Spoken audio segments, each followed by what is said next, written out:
everyone, this is Oracle Oriah, and I have a very special guest today. I'm so excited.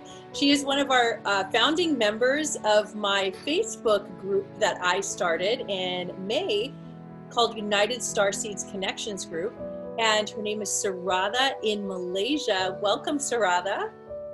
Namaste, and thank you so much, Oriah, for this invite. Sister. We have been trying to get together to do this interview for weeks, and I'm so glad you were able to find the time and the scheduling and everything, and we're together, and I'm so excited. I want to let everyone know why I chose to do an interview with you, and it's kind of probably surprising, maybe even to yourself, but there was many reasons. One of the reasons is I'm very intuitive, as being a shaman for 10 years and everything in my spiritual path. And I felt very deep connection to you. And I feel the same. Yes. And I also felt maybe we knew each other in a past life, I'm sure. And I felt that your understanding of the path is very similar to my understanding. And even though you had so many different life experiences than me, but the way you receive information and how you process is very familiar.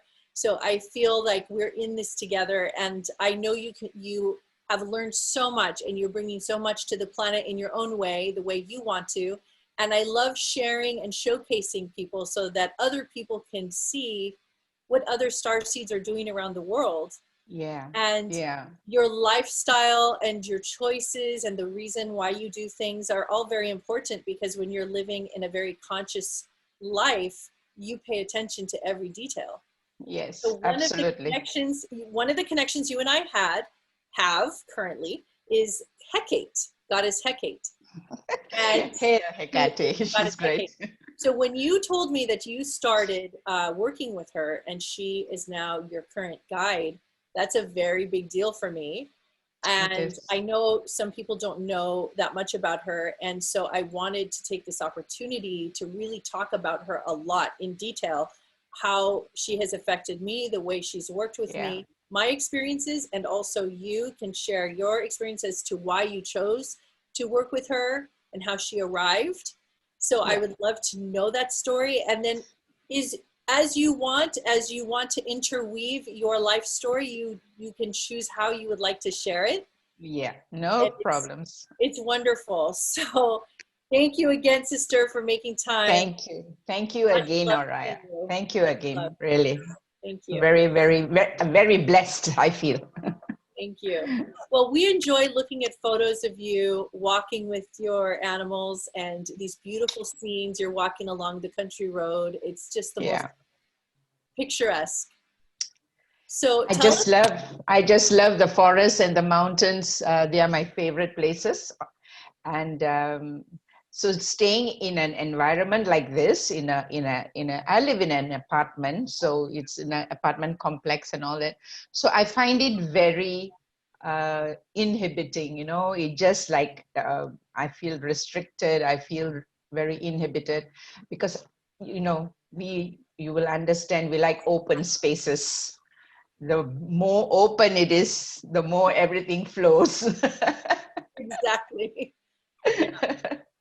But it's also it's very interesting when you make choices like that to be surrounded by people, because it actually helps elevate some of the deeper things we're working on with ourselves.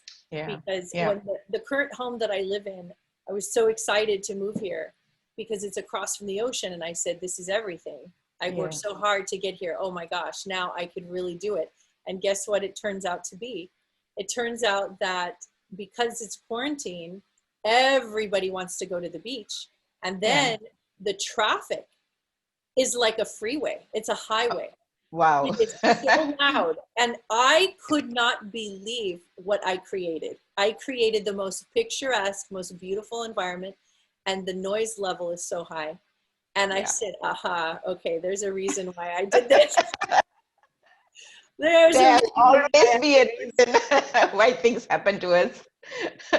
I said, this must be for me to learn inner peace, no matter the circumstances, no matter what is happening outside of me. And that was my biggest lesson, that I said, okay, I was trying to get to the mountaintop so that I could have silence. Yeah. to match my inner silence, but this was the Yeah. true test. Because if I could do it here Absolutely. with cars and Absolutely. people and the surfers going surfing, they all line up next to my house, changing their clothes by our house. At least they're having fun. It's better than bad like things happening. Yeah, So exactly. Yeah. I'm happy about Now, that. this reminds me, your experience reminds me of a similar experience I had some time ago. I think it was in 2013 when I went to Kamakya temple in India. And I had gone there during the middle of the year when the goddess Kamakya is known to have her menstrual flow. And it Okay. only happens for 3 days in the entire year, during which time the temple locks down. But there are thousands and thousands of devotees who come during the time, and they are all over the place just doing their spiritual practices and doing their prayers and just waiting for the 3 days to be over when they get her blessings and darshan, you know. So during that time, that small town Kamakya was like, it was like a mela, you know. A mela is like a festival mood, right? Okay. Yes. So there was music and there was people by the thousands, you know, walking everywhere and doing everything, and cars and motorbikes horning and this and that was going on. And I was staying in this little block of apartment, and the tantric master was living there, and so he gave us a sadhana to do, and we had to finish 250,000 chanting of the mantra within that 3 days of the festival period. So it was like from morning till night, you had to sit and do just Wow. that chanting, you know. So Yes. during that time, he asked me to sit on the rooftop. You know, in India, the houses, Yes. most of houses got flat roofs. Yes. So he asked me to stay in the rooftop to do that. And of course, the weather is very hot and windy and pollution and Right. sound and dust and everything, you know, the whole works we are getting. So I told him, I said, is it possible, can I do my practice in the room? He said, no, you sit up there and you do your practice up there. Learn to think that your body is the ashram. Your body is the temple. And that's how you forget about whatever is happening around you and focus internally. And I was like, wow, that was a very, very difficult lesson to do. You know, This is so where you really meet your divinity, and you introduce yourself to your own divinity. You meet yeah, together, you yeah, come together with your higher self, because you really have to walk the walk, and you really have to be who you say you are. So you're absolutely. not judging anyone, and you're not letting Abs- anything bother you. And it's not that you are ignoring it, is you're receiving the information as one yeah, big experience. It's one of the yes, greatest lessons, and it's happening on the planet right now in a it is. grand scale, right? Absolutely. This COVID pandemic is an absolute lesson. And, you know, if you can see it as a lesson, you will learn something out of it. But if you reject what the lesson is coming for us, then we will only suffer out through it, you know. It's So it's a tremendous lesson going on for all of us, all of us. Woo, you just take that collective breath and that release. What a Yes, blessing that we get to experience this together. Everyone around the world is having the same experience, and this is the first time in history as human beings that we have all had the same experience in the same yeah, way about the yeah, same thing. And yeah, this is a very big sign. it So, is. yes. So tell us how you started to be interested, or how did Hecate come to you? What was your introduction, or how did she arrive? Well, all my life, I've never been a person who looked to the West. You know what I mean? I know, right? Spiritually speaking, I never, although I grew up with very deep knowledge of the Bible because I was in a convent school. So Christianity and the Bible was very deeply known to me.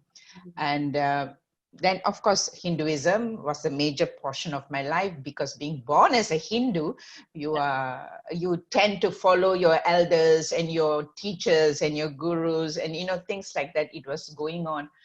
But yes, I learned a lot with each deity, with each god and goddess that opened their path for me and it appeared on my journey, taught me, the gurus that I met, so each guru gave me a lesson, gave me a mantra, and it was going on like that. So I never really looked the side, but I was aware, of the Greek gods and goddesses. I was aware of the Celtic teachings and, things like that. I was very much aware of it. And in 2016, in October, I had a dream. And in the dream, I was told to go and get a Druid Mastercraft tarot deck. And I come from a Druid line. I was told to get that deck. And I was like, I've never heard this word Druid before. Oh, really? Okay. Yeah. Until that time when I had the dream, this is the first time I'm hearing this word Druid. And, wow. and it was a specific name was given of the tarot deck to get the tarot deck. And so I was like, I was never ever thinking of doing tarot card reading. It was totally not in my mind. It was like, what has that got to do with self-realization? I love it. So, and then, okay, but I'm always been the type of person, when I get messages or intuitive dreams or anything, like I will follow the instruction given. So I tried to look for it. I couldn't find it in Malaysia, of course. And then I looked at online. Yeah, Amazon had it, but Amazon does not deliver to Malaysia. And so we were like, okay, now how am I going to get it? And then I meet a very wonderful gentleman and spiritual friend in Belgium.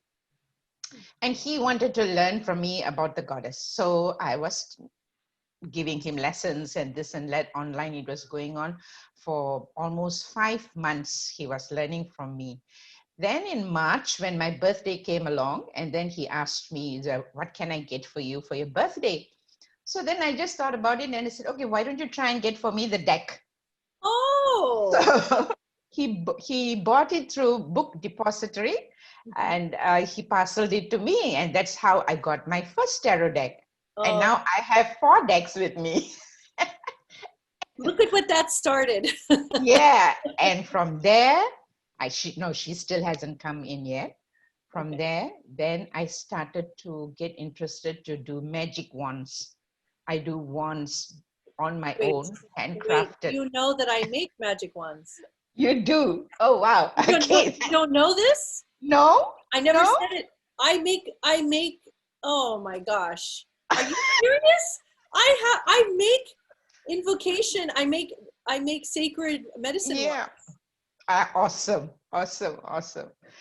So I started to do that. And these are things I never ever knew how to do. And nobody taught me. I would only say I picked it up through Google or YouTube, seeing how it is done.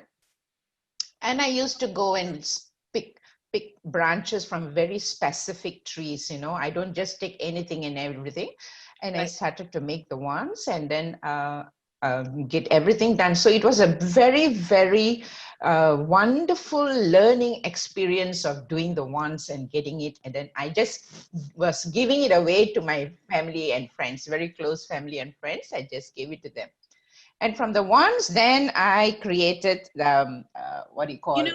Sarada, what you didn't realize what you were doing is you were connecting to not only the ancient Druid ceremony, but other versions of yourself from other lifetimes. Really? And you slowed down to do the detail work. And this is how you were doing communion. In different religions, they have different ways. So like, the rosary for the Catholicism, but you were doing the ancient Druid. I never knew that. I never knew that, Oriah. I just didn't know. I was just guided to do this and to do that. The guiding was coming. so I was just doing. And then after this, of getting the experience of doing the wands, then I did the most amazing thing in my life. My sister always tells me, you must write a book, you must write a book. But I have made a book.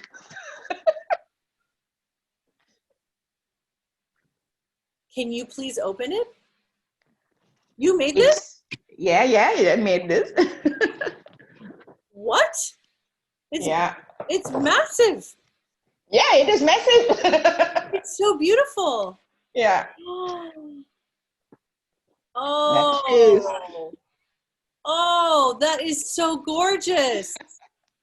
So this is my book of shadows, you know, and I've never in my life thought I will make a book. I'm so blown away. I am so blown away. This huge size. Is this book, okay, let me get this straight. Is this a book that's been published that you can buy, or is this a book that you made for yourself? I made it myself. Just for you? For myself, to write all my spiritual teachings and lessons and magical stuff and this and that, whatever. It gives me chills because I know how deeply magical that is. You are doing everything. It's exactly right. I could have ordered online, but I was saying, no, I have to make this myself. And it took me 3 months to do it because I had to tea stain the pages. You know, it has 108 pages, and it was an amazing experience for me to do it, you know, really, really amazing experience. So the only thing that went to the shop was to do the binding, the final binding, which I don't have the equipments to bind the book. So I had to send the pages to the shop. And I think you just inspired a lot of people right now. I hope so. I hope so. That is something that I think everybody who can will love to do something like that. Yeah, I think we should try. Well, the experience that you did from the wands to the book and the tarot deck, the time it took you, the dedication to understand and to go to this level is all a part of the ceremony. You are in the ceremony while you're doing all of that. Wow, I never looked at it that way, but I'm amazed that, you know, you because you are looking at it from a different perspective.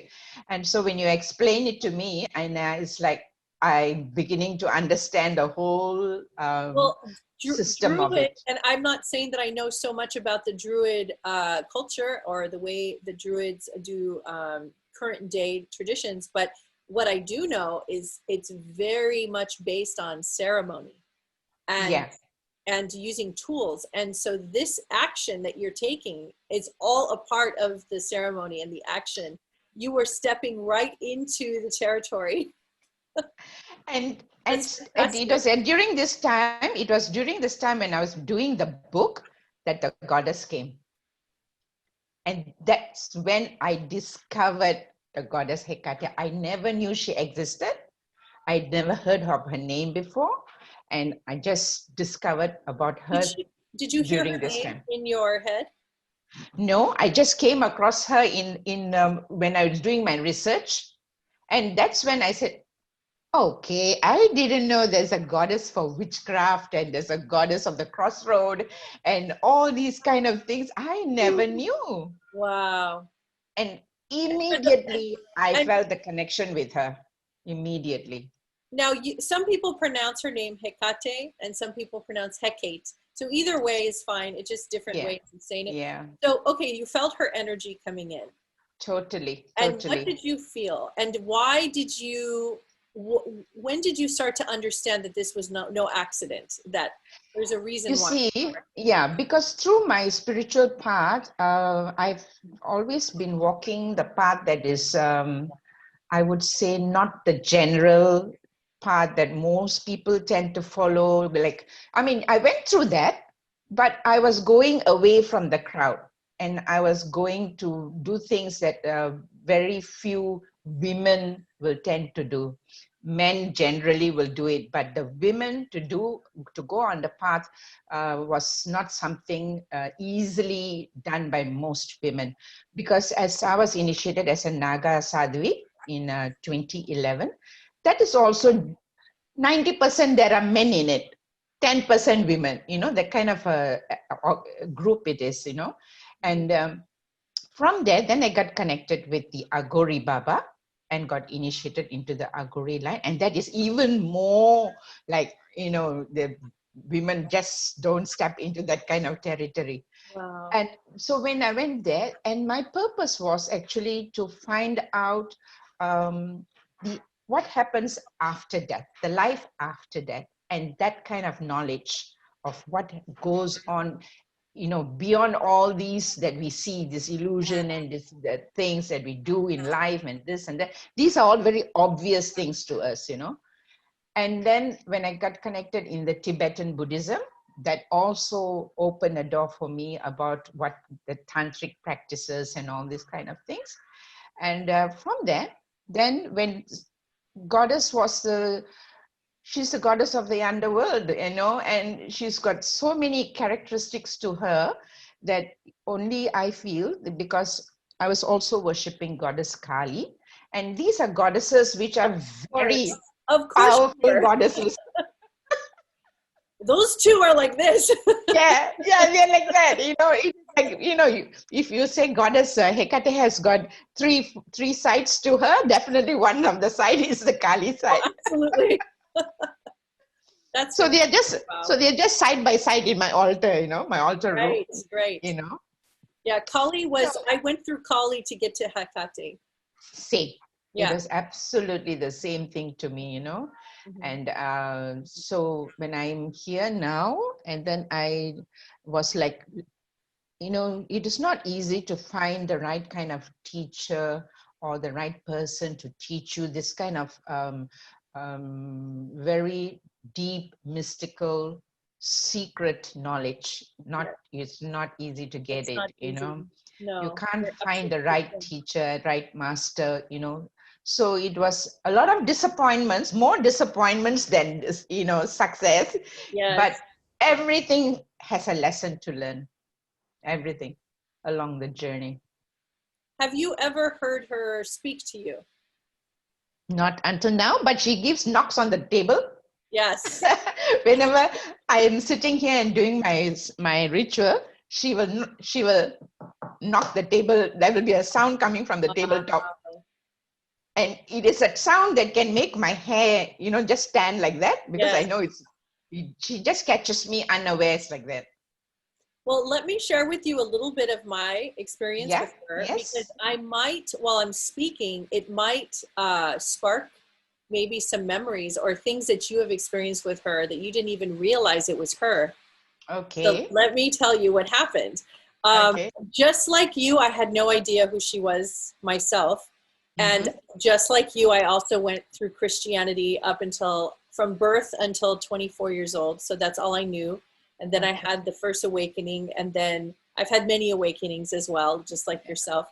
And when I stepped into the role of shamanism, I took on a different responsibility, because you are the liaison. You are in between the worlds, like a gatekeeper, where you are guiding people into unknown territory, unknown worlds. And you yourself have to be clear in those areas. And of course, in the early days, when you're first starting out as a shaman, you immediately start to see very quickly the parts of you that are unrefined, that are not yet clear. And so as you start working on yourself and working with others at this level. And so as I continued on into the years, I noticed that I got more confident, and the people that were coming to me were having deeper issues, more serious, a lot more suicidal people in deep depression, people with addictions of all kinds, mental instability. I've had people diagnosed with very severe mental instability, people who have been in and out of hospitalization, and no one can talk to them anymore, no one can help them. And also just the normal person just going through their normal life and needing help. So my spectrum became very, very big on the different avenues of how people are getting through life. It was just a very wide array. So what happened was, when I got to the people suffering the most, the people who were the most traumatized, that had the deepest physical trauma, domestic violence, child abuse, a lot of very deep childhood trauma. Those were the ones that I was nervous because I don't feel technically qualified. I'm not certified in like whatever. I am just doing, I have just been 15 years in coaching and life coaching and working with people one-on-one. That's my experience. So going into shamanism was a natural progression for me. But I still didn't feel like maybe I had the tools. It was during these sessions, and it was during plant medicine journeys, and it was during ceremonies, and during working with them in the healing capacity at a very deep level. I was like a doctor putting my hand inside of their psyche. All of a sudden, I started to feel this overwhelming feeling, because I have channeled other guides before. Right. I had never experienced this before. So I felt this energy. At first, it felt like darkness. Okay. That's what it felt like at first. Okay. This overwhelming darkness came over me, like rushing from the bottom up, like this cloak. It felt like a cloak being put over me. Right. And the second it came over, I felt very huge, like massive energy. And I couldn't tell, because I still was in the world of duality back then, understanding good versus evil, light versus dark, because I was still trying to understand that. All of a sudden there was this like feeling of darkness. And then I thought, oh, is this evil? Bad? Is this bad? What's happening? And then my tone, my voice started changing. And as it started changing, I thought, if this is dark energy, this is something I have to be concerned about. Maybe I should try to stop this transmission. That's the first thought I had. Maybe I should put the brakes on and change gears, get out of this situation. But I started speaking. And when I started speaking, this very strong, very powerful voice came out of me. And my eyes got so intense. And I started speaking this wisdom that was profound. You could not, this was something you can't dismiss. You can't look away from what was happening. It was so deep, the truth of what she was saying to the people in front of me, that I knew that this was the highest order. This was the highest calling. She channeled through me in front of people, verbally, in my body, for years. Wow. Maybe 4 years straight. Many people worked one-on-one with her, and also groups. Now, what I learned from my experience with her changed my life forever. So I'm going to tell you what I learned personally from her. Yes. In order for me to carry the vibration of Hecate, and even though she's probably putting a little piece of her, fragment of her soul into my body, just a little tiny fragment, that was enough. But the reason why I was able to hold her, and this is where you come in also, is I had experienced so much trauma in my life and overcame it, that I understood darkness. Right. So because I understood darkness and I'm helping others in their darkness, I carry the lantern. So I go in to help free them.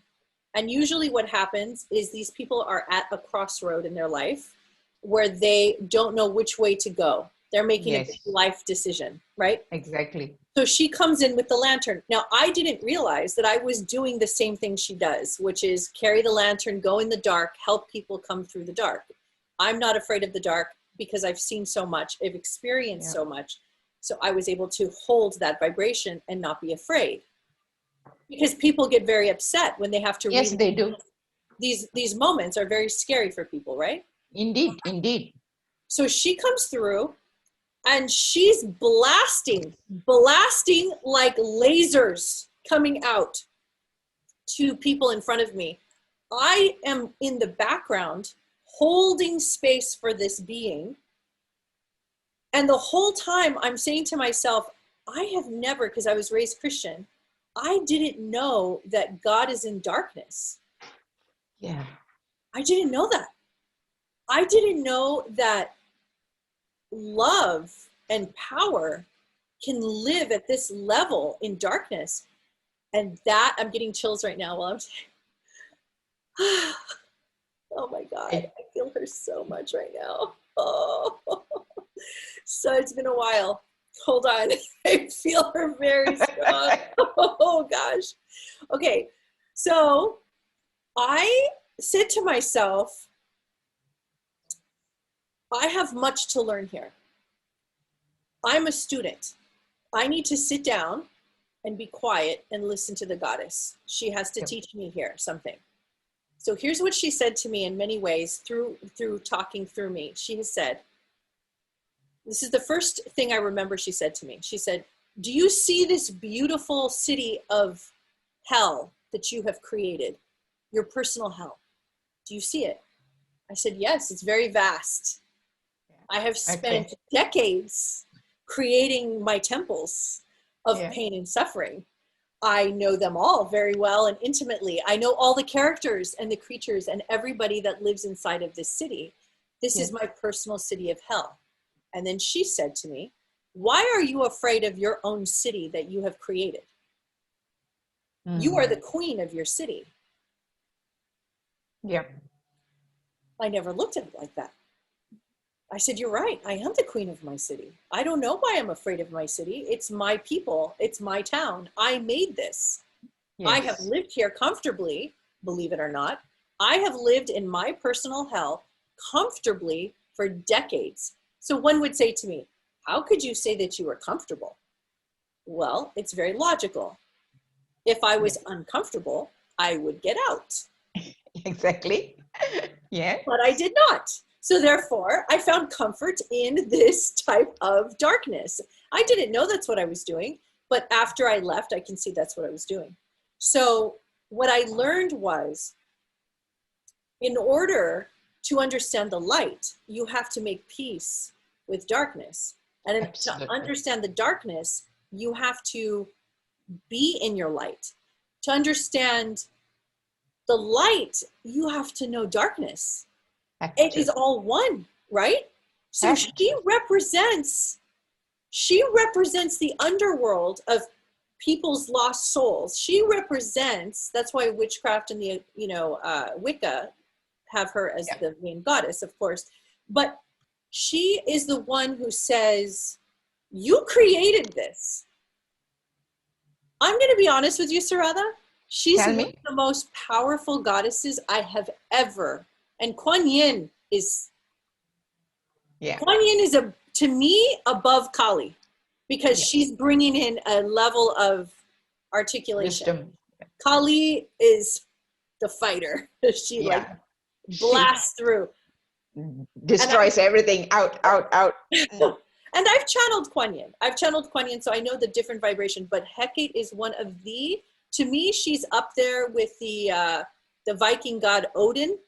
She's at the highest level of power to me. She is working at you cannot get higher than Hecate. And people do not understand this about her. They think goddess of the underworld means, oh, we can't touch that. She's over there. Yeah.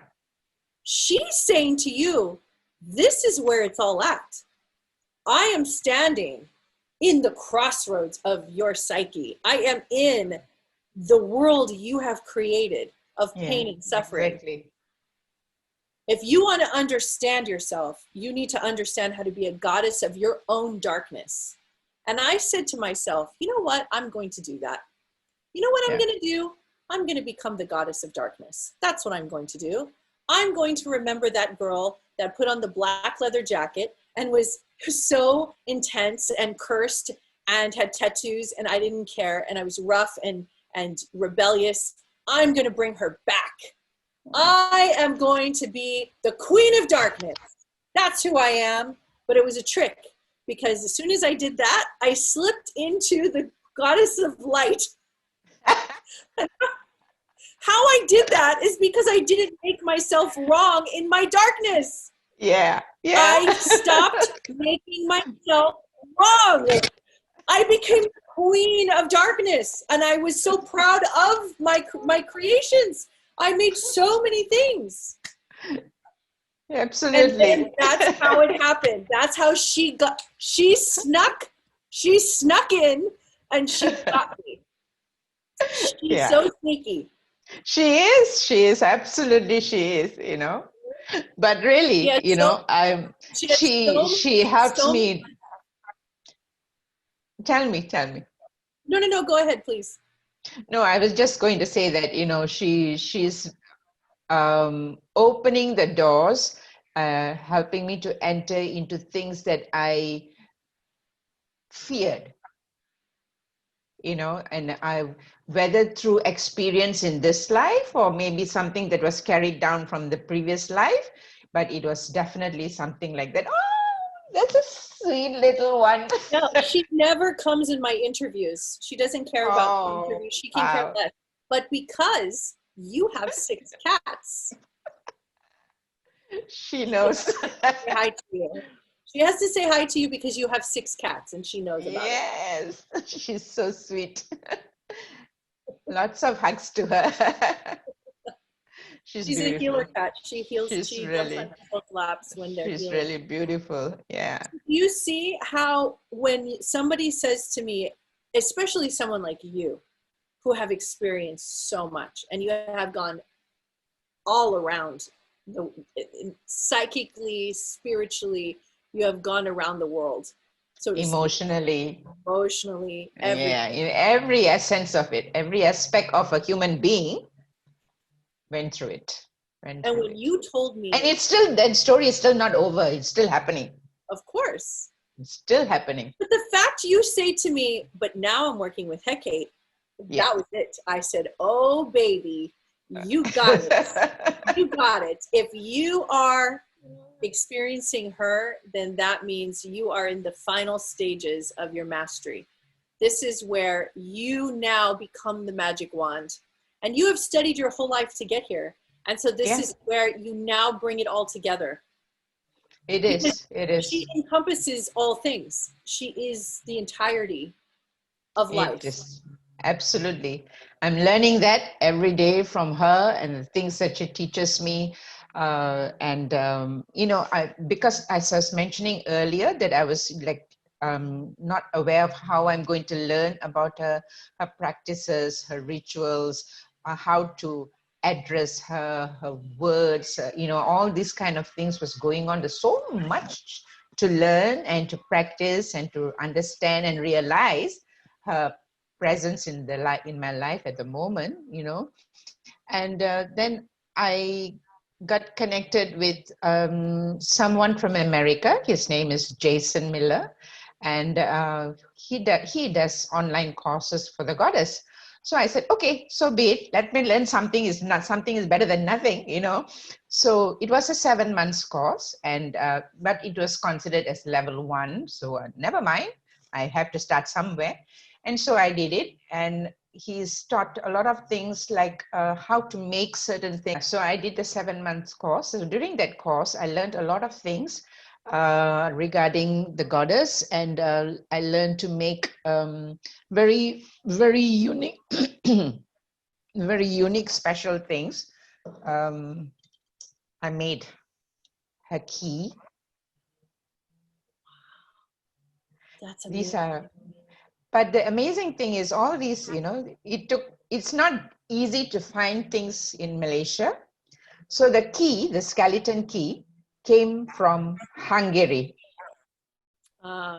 Okay, then of course I attached the wings, and I didn't realize that when I attached the wings to it, I didn't realize that this is the same key design that is in Harry Potter. Yes, that's what I was going to say. I didn't realize it. After doing it, when somebody saw it and said, hey, this looks like the Harry Potter key that flies, And I was like, oh, True. okay, that's That's something the new. first thing I thought. But that also means that Harry Potter was channeling Hecate was channeling. So this is one thing that I learned. Then Wow. the most difficult thing that I had to do, and finally after the course was over, finally I did it and got it, was this snake bone mala.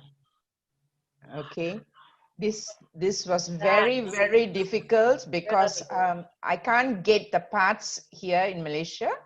And so this mala was something that I just recently completed doing it. But like again, just like the book, you know, when you do something yourself, yes, the energy is very different than absolutely. when you just buy something online or, you know, from somewhere. Is the energy is very different. Wow. Is there anything else that you have made? Made here at the moment, no. But these are few of the things It's that I so have made. inspiring. It's so inspiring that you've done these things. But the one that I bought though is these are things I couldn't resist. It's my drum. It's a drum. It's massive. Did you make that? No, this I bought. Okay. I bought from Well, Hungary. with you, I it's never also know from Hungary. you could make it. That is incredible. Yeah, I could have done it. I could have done it, but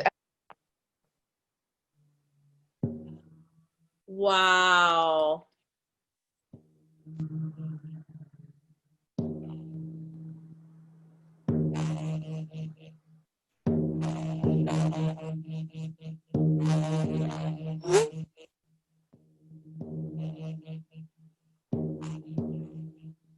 drum was made by a lady in Hungary, and she's a very awesome woman. You know, she and her husband, they make drums, this kind of drums. And again, this is a shaman drum, and the design was given by me, and she did it herself, and she gave set. And it's made from deer skin. And so again, this is another thing that, you know, I never thought in my life that I will want to look for it and try to get it for myself for my practices, you know.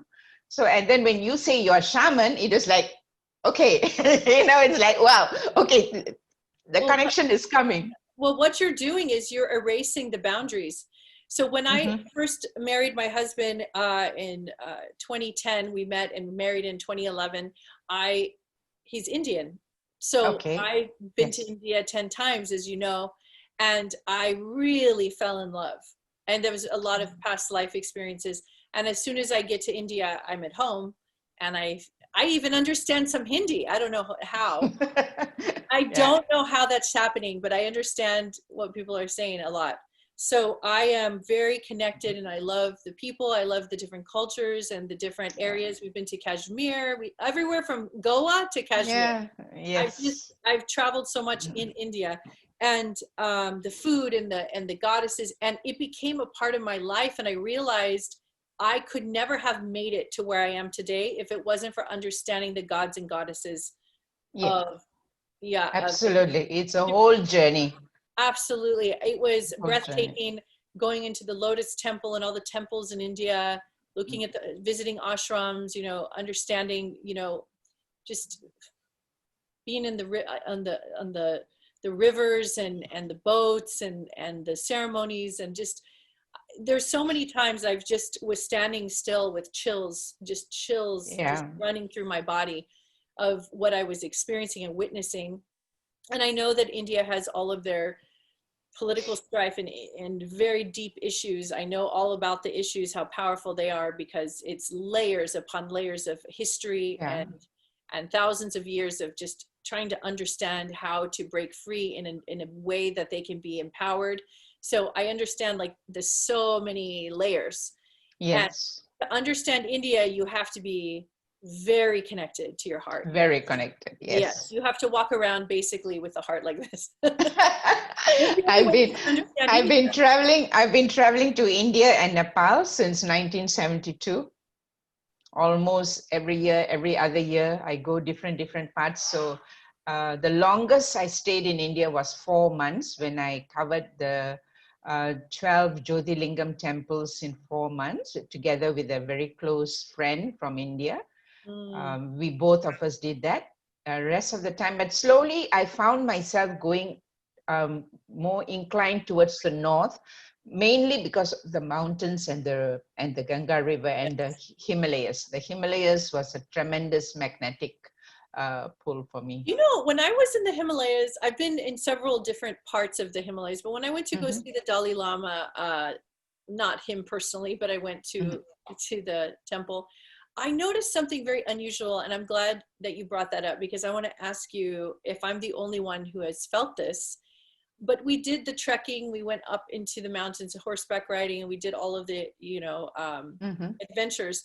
And I want to say that the feeling I had up there was so childlike. It was like a childish, it was very much like I was in the nursery of like a child's bedroom. Yeah. I don't know if I'm the only one that feels that up there. It's like this innocence. There's like a playfulness, like the gods are so playful. I felt that very strongly up there, or I don't feel that in other areas. For me, yeah, maybe what you experience is a different way of expressing it. Okay. Because when I'm up in the mountains, I'm in awe. Totally in awe, and I realize that I am nothing. I always realize that I am nothing at the foot of the mountains. If I see a pebble at my feet, I feel I'm smaller than the pebble. Really, the immensity of the energy is what it just, it just silences you. It totally silences you. And there was a time when I was being able to do healing through bioelectromagnetic waves, energy.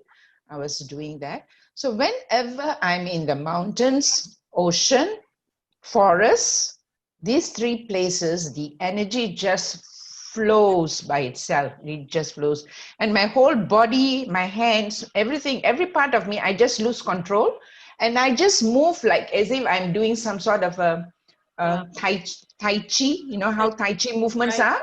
Right. Yeah, but this is not that I learned tai chi. I've never learned tai chi before. And it just moves by itself, like as if it's flowing. The energy is just flowing, So it's very powerful energies which are there. And in 2015, I had gone to Mount Kailash in northeast Tibet. It was a 19-day journey, and that was definitely a life-changing journey for me.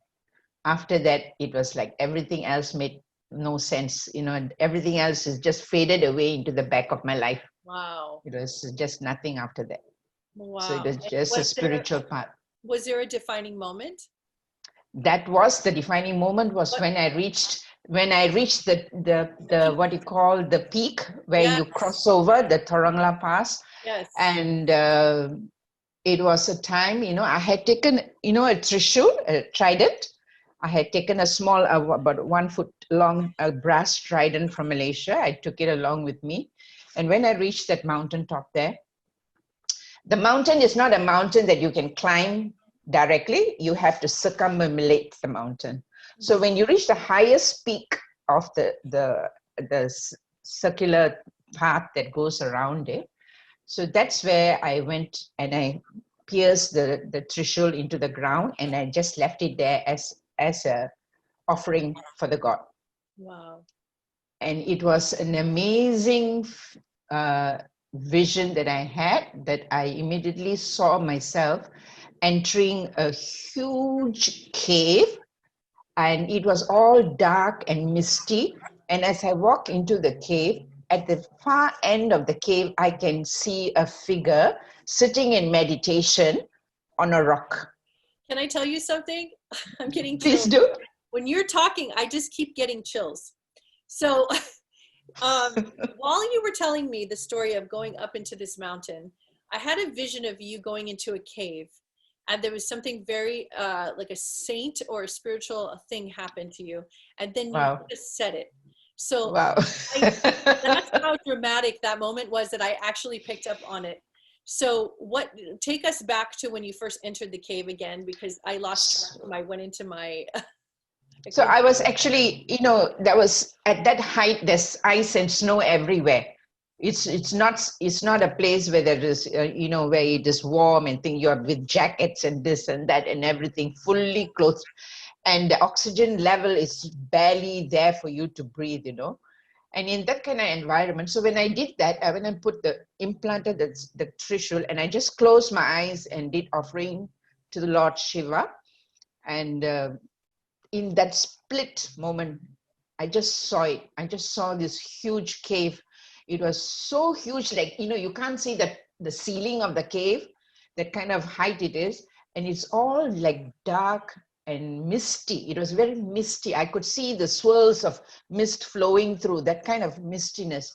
And I was walking inside, and there seems to be some sort of a light aura at the end of the cave.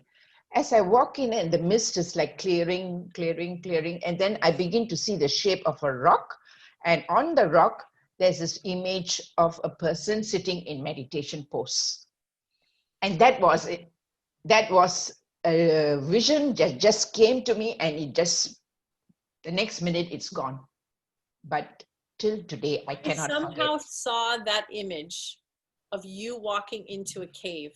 And I was going to say, did you see it? I almost said it. I wish I would have said it. I was going to say, did you walk into a cave? Because I saw a giant cave and you walked in. So yeah. That must have, okay, so you walked, it's interdimensional. It was a dimension that you walked in. That was one life-changing journey for me. Another experience I had was also in Nepal. That happened in 2016. When I was staying in a village on top of a hill, and I used to go to the higher top, right to the edge there, and right across me, I can see the Himalayan range in front of me, So I was in this place and doing my daily meditation, and I was chanting a particular mantra sadhana during that time. And that one night when I was sleeping, they had given me a room with a bedding on the floor, but it was on the first floor. On the floor below, they were keeping their animals and all that. And this is like actually a storage kind of a room for me. So I was laying there, and beside me, there's a wall like this. And behind me, there's another wall. So I'm exactly in this position, sleeping with my head towards the wall there. On that side, there's a window, and the other wall is at the other end. And one night, I just woke up. I just in the dream, I found myself sitting cross-legged, but floating in absolute emptiness. But all around me, I could see the tiniest twinkling lights, like millions of lights around me was twinkling, Wow. And I was just floating in that position. And of course, when I came to realize that I'm floating somewhere, I look down, there's nothing, the floor is not there. And then I look up, the ceiling is not there. So immediately my instinct is telling me to touch the wall. But when I tried to touch the wall disappeared. And it was like, I had to like lean to touch. I said, no, the wall, why is the wall so far away? I can't touch the wall. Oh my gosh. Then I thought, okay, maybe I'll try to touch the one at the back. And even then, I couldn't touch the wall at the back of me. And I was getting more like scared of what is happening to me, Then I thought maybe I'm sitting the other way around. So I thought maybe the wall is on this side. So again, I tried to touch the wall with this hand. And it was like, I was like almost falling over, and I couldn't get the walls. And the next minute, I just like fell backwards, and I woke up. Oh, well, and that was and immediately the wall is just there. Well, that was astral projection. You left you were in your astral body. You left your body. That happened. You were fully conscious. Totally, it was like, I felt like as if I was in outer space, and, in a space where where north, south, east, west has no meaning. And there's nothing, there's no base, there's no top, there's no left, there's no right, there's nothing except the twinkling lights. This reminds me of an incident that happened in my own life, but I don't know if you've tried this. You lay on your bed And I look through the ceiling. It's dark. It's nighttime. You don't really see the ceiling too much. And I'm looking through and I'm saying to myself, I wish I can just see the cosmos right now. I wish I could just see the galaxies. Why can't I just see the planets and everything right from my bed? It would be so nice to see through the ceiling. And after I said that to myself, I presented myself with like a little challenge to see, well, what about if I can see past the wall? What happens? Right. So I worked on this for months and months, every single night. And every night I felt like my vision changed and I was getting different experiences. Like I would start to see things floating and moving, and I saw orbs, and I saw like certain areas were darker than others. And I started to see patches of like solid wall and other parts not solid. And I started getting used to that. And I realized it's the human mind, right? Okay. That says material versus not material. This wall. So I started tapping into this, which I think, I'm not totally sure, but I know Tibetans really spend a lot of time focusing on this type of meditation to get past the material. The solidity of life. Yeah. And so I realized, I said, if I really let go and I allow myself to have this moment, I will have this, it's like a gift I'm giving to myself. So I told myself, whatever you do, don't give up. Don't ever stop until you achieve this. You can do it. It became this personal challenge. I eventually did it enough times that I did it. I actually accomplished it. And how it happened, I could not believe. It was when I wasn't expecting it. This is the best part. Yeah. So I came down, and it was one of the nights, a normal night. And instead of doing my normal meditation, I just was doing something else. I was looking like in my mind. I wasn't really focused on doing the meditation. It was just one of those days. It was one of those days. Yeah. And I looked up, and the entire sky was in my top of my, I saw all the stars, the galaxies. I absolutely freaked out. I jumped up. I tried to wake Riz up. I was wide awake. And I said, oh my God, look at this, Riz, wake up, look, I did it. And I was like, can you see it? And he turns around, he says, what are you talking about? I don't see anything. I said, Riz, open your eyes. You got to look up. You can see it right now. The sky, I don't know. I thought the guides did it. I didn't know I did it. And so I said, Riz, look, oh my God, the whole ceiling. And I started talking to myself because he wouldn't wake up because he thought I was probably just crazy. So I laid in bed and I started talking to myself out loud. And I was talking like I needed to talk. And I said, I can't believe that I did it. Like, how am I seeing this right now? Like, and I talked to myself. It was a couple hours. I stayed awake talking to myself about the fact that I somehow went into inner space. And I wasn't looking at the sky like the clouds. Yeah. I was in space like I desired. In space, yes. So that's what I knew. And I was able to bring that back again 3 more times. I remember 3 distinct times, and they was spaced out. Right. But once I accomplished this, I knew that anything is possible. And then I started to see more things like orbs and different shapes, sacred geometry floating and things like that. Mm-hmm.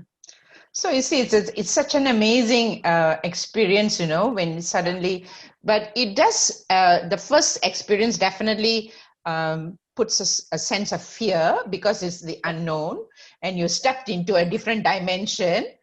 And they don't raise you from birth knowing these things. It would be different if you had your child next to you in bed and you say, look at the stars and the ceiling. Yes, if you can raise your children. Absolutely.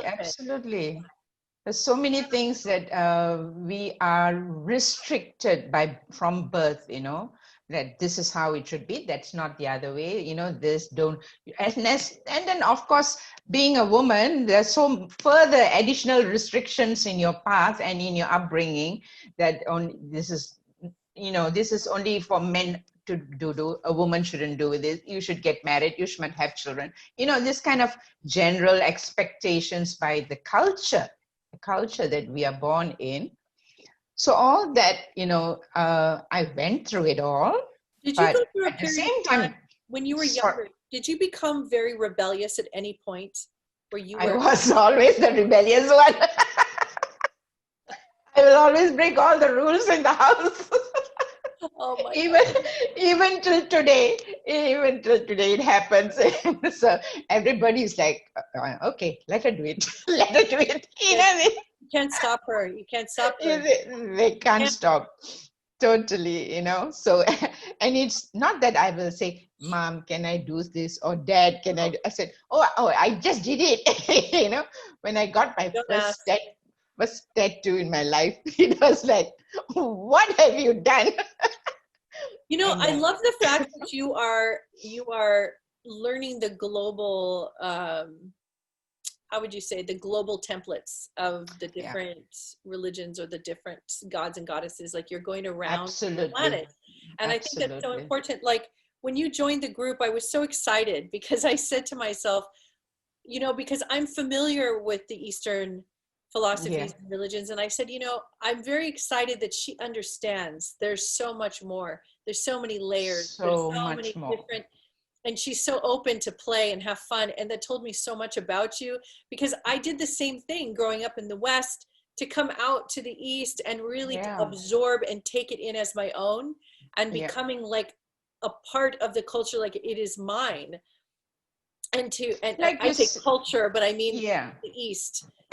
You see, like, generally what happens, I mean, these are all things that I observe personally. And so I have seen that, like, for instance, there are a lot of Hindus or any other culture who would have migrated to the West. Let's say the Eastern people who have migrated to the Western side. But I noticed that many of them, when they do that, they become more materialistic. Not materialistic, and they become more strong about their practices of birth. That means if you're a Hindu and you migrate over to a culture which is not Hindu based, you become more Hindu. You know what I mean? I see. Instead of embracing the culture of the land that you enter, they become more restrictive, and they maybe it is an idea of preservation. Yeah, I think so. Probably that's the purpose or reason why they become like that. Right. And so very few will open and accept and embrace everything else which is around them. It is, you're absolutely correct. It's very rare to see that. And that's why you stood out to me, because I said, oh my gosh, she is just an adventurer. She is a cosmic adventurer, and she's traveling the globe. That's it. And because I am so happy that you found us. And I said, please come on in, have fun, enjoy. And I love all your comments, and I love everything you say, and you bring such a beautiful spice to life. And it taught me a lot about what's possible. You showed me what's possible, because it is very unusual to see. And you showed me what is possible if you really open your mind and your heart and just let go to embrace cultures. Really. Absolutely. Because when somebody says that God only lives in one particular place, it's like, I said, what happened to Mongolia? Or what happened? Or some unknown place, it's everywhere. It's everywhere. So let me ask you a couple specific questions about you as a person. If one would say, like, for instance, for myself, I had to give myself a title. I had to give myself a name, a label, so people can understand exactly what I do. So that's why I call myself Shaman, Oracle Oriah. So now you have an understanding of what I do. So how would I describe you? What would you call, with your background, your practices, because there's a word that comes to mind, but I don't think it's correct. Okay. Because I think of you like, you remind me of a monk in a way. Yeah. The Tibetan monk. You remind me of that. And I've met and talked to many of them, and they're very funny, and they're very lighthearted people, and they're very, easygoing. But I don't know if that's necessarily, that might be too limiting for you. So I always, I have also, like, as you mentioned, I mean, because we are in Facebook, I see a lot of profiles, I see a lot of descriptions, I see a lot of titles and names and everything. I do see all that. Yeah. But every time I look at it, and then I will think, does this apply to me? No. Does that apply to me? No. I will always, it'll come to a negation, of the titles. And then I just look at it and then I will say, okay, if I sum it all up into one word, I will just put it back to the word yogini. Yogini, okay. Because the root word is yoga, and Yes. yoga is union with the self. Yes. Yogini is a female version, that's all, So at the end of the day, the entire journey of all our lives is actually to reconnect back to ourselves. Everything else is just a path or a tool or a process, I think, and I'm speaking ahead of myself, it might be too bold for me to say this, but I think one of the reasons why maybe you connected with me is you see that I'm not very attached to many concepts. Yes. I will talk about them and enjoy talking about them with my whole being. Yeah. But this is a big universe. It's a big creation. So there's no way I can be stuck in anything. And it's beautiful. Every petal that opens is beautiful. Yes. You can't say that one petal of a rose, you can't pick out a petal and say this petal is better than the other petal. It's all together. So are you practicing professionally? I have to say it that way so people understand. Do you coach, or if people want to work with you, is that something that happens? Yes, there are people who come to see me, and but I'm a very low profile person also, so I don't like too much. Your energy is very, very big. So I always refrain from public view. Yes. I have my Facebook, yes, but I am not the type who will go into this and that and this and that. I just like to keep, because I find that it will eventually distract me. So I'm very limited. You're very right about that. Yeah, very focused on what is going to take me to where I want to go, because life is very unpredictable, any day anything can happen to any one of us. I love the way you just said that. That was so well said, and I can't agree with you more. I know I can say so much about that. That's such wisdom to say it that way, because when you are on a path, a mission that's very personal for you, there's not too many things that can take you away from that. Yeah. When you are devoted to your own self and your own self-creation, that is your God, and your goddess is yourself. Yes. And that comes with great humility, because when you start to see your divinity, you start to understand the massiveness and the greatness of where you come from and what you are derived from, and how you're on a collective. It's not an individual basis. Yes, so it is. You're so humble in the experience. It's so greater than you that you feel so much gratitude that you get to experience it.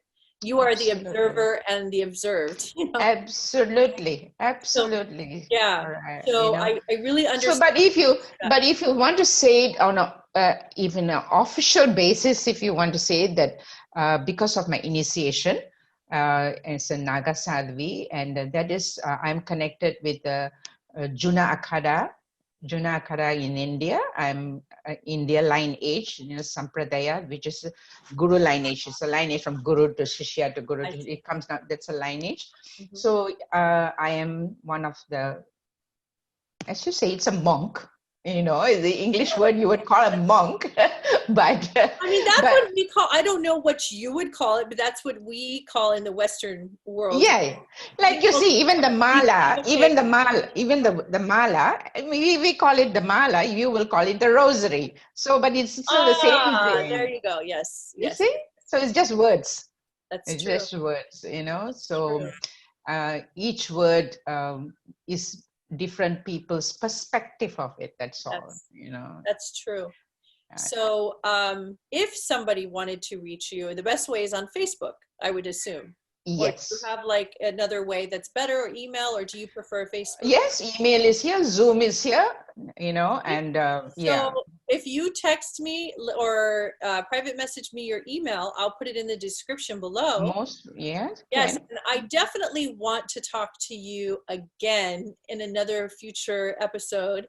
I'd I like look to, forward to that. yes, I want to hear in the next show, I want to I've got to learn so much from you too. well, what you're going to learn is how to tell your story. That is what I want to show you. No, I want to know more about you and your path.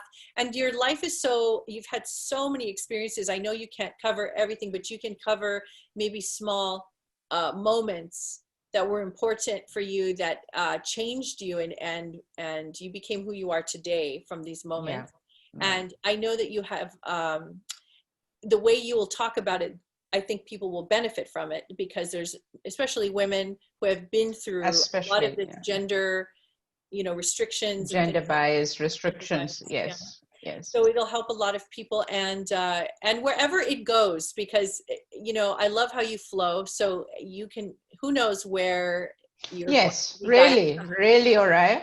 Yeah. Honestly, because I am the type who, very difficult for me to plan something, to say, okay, today I'm going to talk to you about this Me and too. that and this, and no, it doesn't happen that way. Exactly, because we're being guided from the Yeah. inside, so we go where we are guided to go. So yeah, this is a big world that we're It living is. in. It's a big, beautiful world. It is beautiful, Yes, yes. in What a spite of the pleasure. thorns here and there, but it's beautiful. Well, what a pleasure it is to speak with you today. I've been looking forward to this interview. I just thank you so much, Sarada. You are an Thank you angel. too. Thank you for being Thank you here so with much, Oriah. It's a blessing, really. It's a blessing. I believe it is the God's Hecate's fish. Absolutely.